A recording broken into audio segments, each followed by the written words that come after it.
Yeah, Kelsey, I know we asked you this a lot throughout the season, but now that it's over, you had the playoff experience.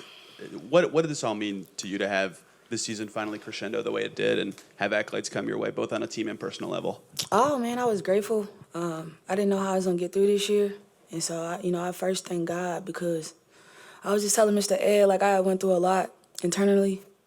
A lot of what I went through, I relied on my dad for, and not having that voice, not having that like sense of like connection, physically, indoor, psychologically, mentally, etc.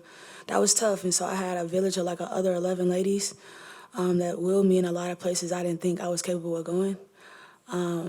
But it was definitely a paramount year for me on so many different levels. So I was grateful for the year. Go James and Chloe.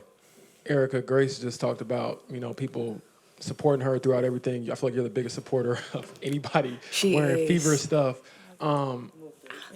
Where does the energy come from you personally? And then, why is it so important for you to put that out there for everybody who touches, Fever things?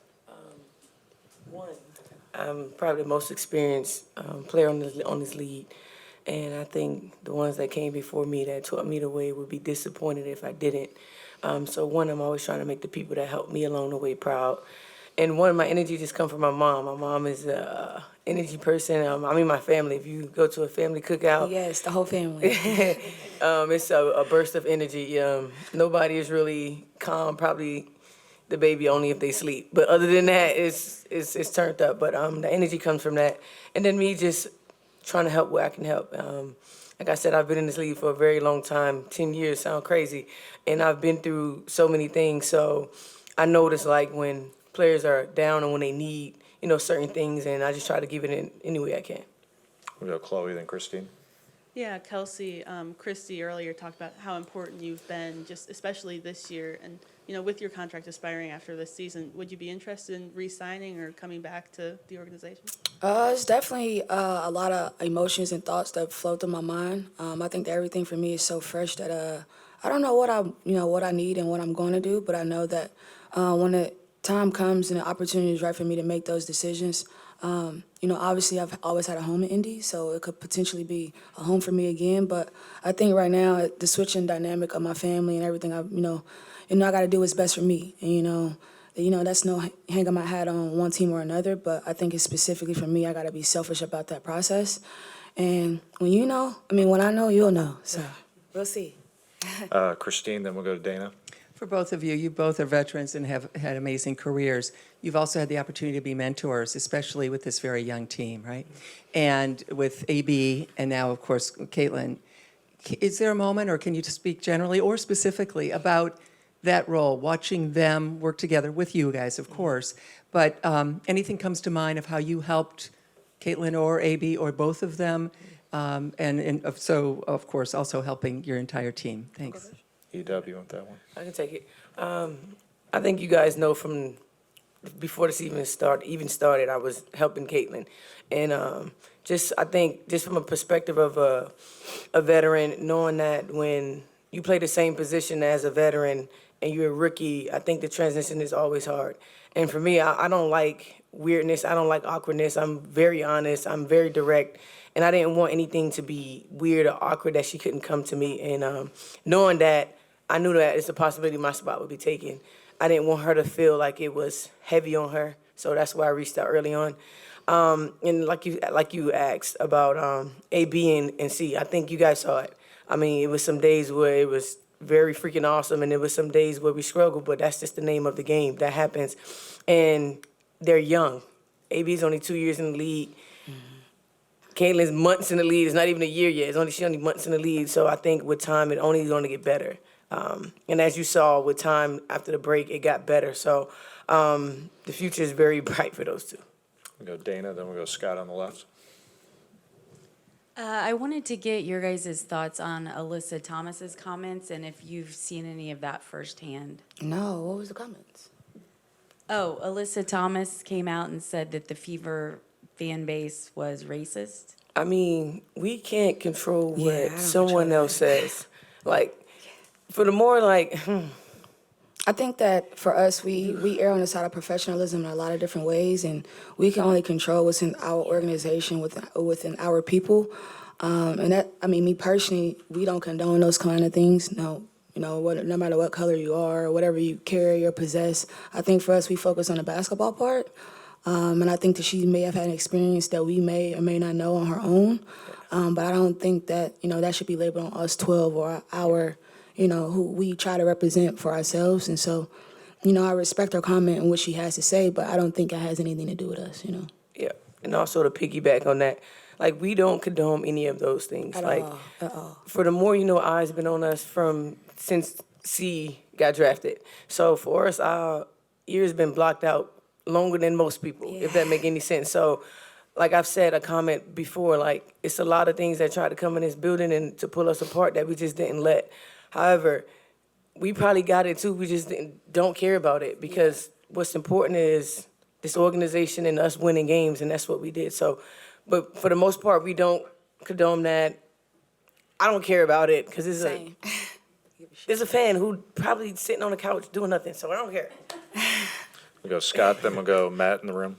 To either one of you, coming out of the pressure cooker that's been this whole season, more like on the basketball court, the sellout arenas, the attention, additional media, having come out of that, what stands out to you about that experience and the elevated attention received by everyone? I think for me, what's most glaring is, for one, the amount of eyes that was gained through this process, for seeing us play and seeing us represent what is the game. And then on the flip side, I think it was an open eye for what 2024 was like, being in this world and being an athlete. And, I applaud these young players like your Angel, your C-Squares, because it's an experience. And I think that you really have to prepare yourself mentally. You have to be okay with who you are. And, you have to have a sense of thick skin in this process. I applaud those young ladies because it was an experience for me. I just say that. Got Matt, then we'll go on Zoom for 2. Yeah, hi, Erica. Last year, more starting minutes. This year, more of an important bench role and bringing the energy every single game. What do you envision for your future in this league, and is there going to be an intent to come back here as this is your home? I don't know. This for the first time in my career, I really don't know.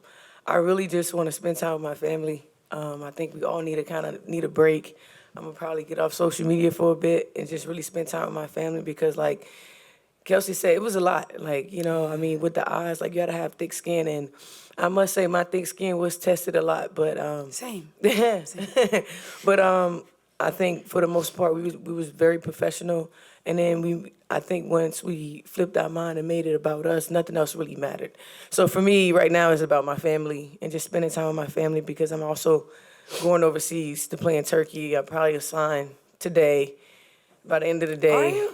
By the end of the day, I don't know. I gotta sign it. I don't know. I might change my mind. Who knows? Things happen. makes two of us. I know, right? Yeah. So really, right now, it's just about my family. I'm not thinking about free agency. So many people are asking me about it. Like, I don't really care right now. I'm a very present person, and my next present thing is to kind of just be with my family, and then also checking on my teammates from time to time, even though I need a break from them too. Not for me. We got 2 on Zoom. We'll finish up. Jennifer, then Howard. Jennifer, go ahead. Jennifer Porty from Let's Talk Women in Basketball. What are your personal goals for next season, and what was your most memorable moment this season? I would say my most memorable moment was my first time seeing the amount of fans. I don't know if it was like this is crazy moment, but I had my jaw dropped, and I think we were playing New York. It was playing New York. Yeah. It was an ESPN game, and I'd never seen that many people in the field house in my life. So I would say that was my most memorable moment because that was an early New York game. Yeah. It was a beautiful experience for me because I've literally been here for 7 years, and that amount of people in that arena was crazy. So, but I think the personal goals is figure out how I can be better as a player, figure out what I need to do to help a team, whatever team that is, and then from there, be the best I can be. I think for me, my memorable moment is when I threw the drop pass back to C, and the arena just went crazy for the first time. Like, I played UConn when I was in college, and it was a crazy experience playing in UConn. But that was probably the best. In that moment, I was just like, yo, we about to get this every night. This is crazy. And but that just goes to show you what the women game is doing. It's just growing, and the world is watching. And for me, my personal goals for next year, always want to be better. Always trying to. I have a bunch of people that my mentors, trying to be better, a better leader. For the more look good all the time, I'm not always the best leader, and I get checked by my teammates a lot. So just trying to figure out ways to be better as a leader. And on the basketball side, we gonna stay in the gym regardless. Like that's a no-brainer. Howard, last one.